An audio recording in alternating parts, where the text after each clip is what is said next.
So I did my case study on Stetson University. Quick overview, founded in 1883. We were actually one of the first 35 campuses nationwide in 2007 to join the ACU PCC movement. This was a really nice step in the direction towards sustainability. Then in 2012, a sustainability audit was conducted. We actually got a Bronze Star rating. Fast forward about a decade, in just 2023, that star rating, it was we were awarded a silver one, a silver star for our sustainability efforts. So leadership and motivation. So their mission really is balance between human nature and the harmony for future generations. This is coming from Stetson's own webpage. Some of the key leaders, so we have Robert Sittler. He led the initial movement towards that Bronze Star rating in 2012. We also have Catherine Carpenter, who is from a third party, an external corporation, so to speak, but we actually invited her in. She's actually with AmeriCorps. And so she's kind of more in the director role, but more on that later. We also have Tony Abbott. He started the fellowship program, which is a huge step in the right direction, but unfortunately, Tony had to leave due to external circumstances. Some of the challenges, though, is there's hesitancy to fund Catherine Carpenter's full-time role, and we'll touch more on that later. Communication. So there's a clear mission, and that's to foster sustainability living via education, operations, and research. Emphasizes on social equity and resource conservation on the website that's listed there, resource conservation. Collaborates with the Institute of Water and Environmental Research. And then the sustainability commitment visible across multiple website tabs. So they just, across all of the website, it is just very clear cut their directives and their roles and their mission statement.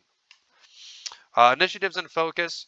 And so the focus is on resource conservation and some specific energy reduction efforts. For example, there was light colored roofs that were built into these are some of our buildings, and these are designed to deflect Florida heat. This saves on cooling costs, cooling electricity. We can save resources there.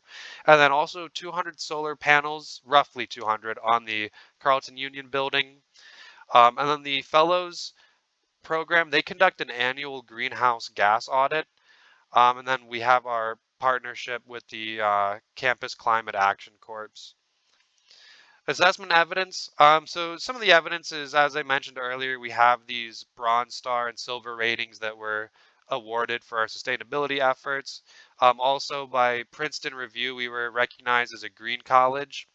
And then we have 4 LEED certificate buildings, including the Lynn Business Center.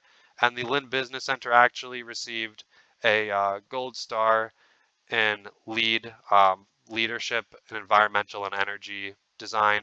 And then we also have the demonstration of leadership in sustainable campus infrastructure. So I guess really that kind of takes the form of some of the programs and community service that is kind of available to the volunteer work to help out during the school year. Return on investment. So the GRF, this is the Green Revolving Fund. They were established in 2017 via student fees. And so this was basically a $10 fee that was charged to students. And this would be going, and this would go into the GRF. And it was basically a bank that would invest in these smaller investments for sustainability projects. And so the strategy was small investments, and we'll use those investments to fund the sustainability endeavors. Challenges. And so one challenge that actually occurred, though, was the council and the student, or not the student board, the faculty, administration, the higher ups, so to speak, corporate Stetson, I guess you could consider them. They were a little bit too ambitious, perhaps, and they made an overly large solar investment. And the initial large investment was so big, it basically made it so the GRF was in debt. And so the GRF started as an organization in debt because of such a large investment. This is seen as a risky approach, and it limits current innovation. But the hope is for the long-term solar payoff to recover the funds and only time will tell. Um, you know, it's just a hope. Just hope that the long-term investment will pay off. But it was a risky move, to be sure. To for sure, it was a risky move. Influence and expansion. We have the community-driven efforts. As I mentioned earlier, we have environmental events for cultural credit. We also have the student involvement and the fellows program. And I'm looking forward. And so recommendations, I think increasing awareness with through science-focused cultural credit events, and then even perhaps offer double the credits, I say, for volunteer work. So it's one thing to attend a cultural credit event, but maybe even offer double credits for more rigorous volunteer work to, actually do more help in sustainability.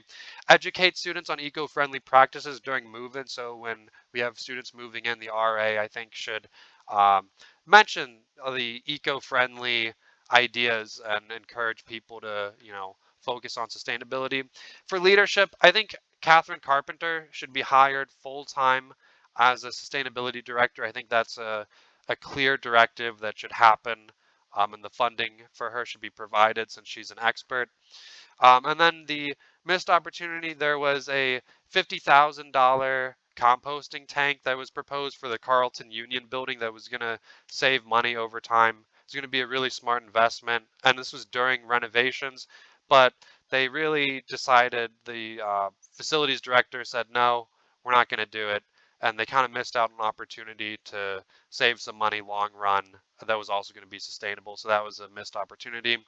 And then I think the lesson is, trust your experts, people who work in sustainability studies, trust them. They know what they're doing. Listen to them.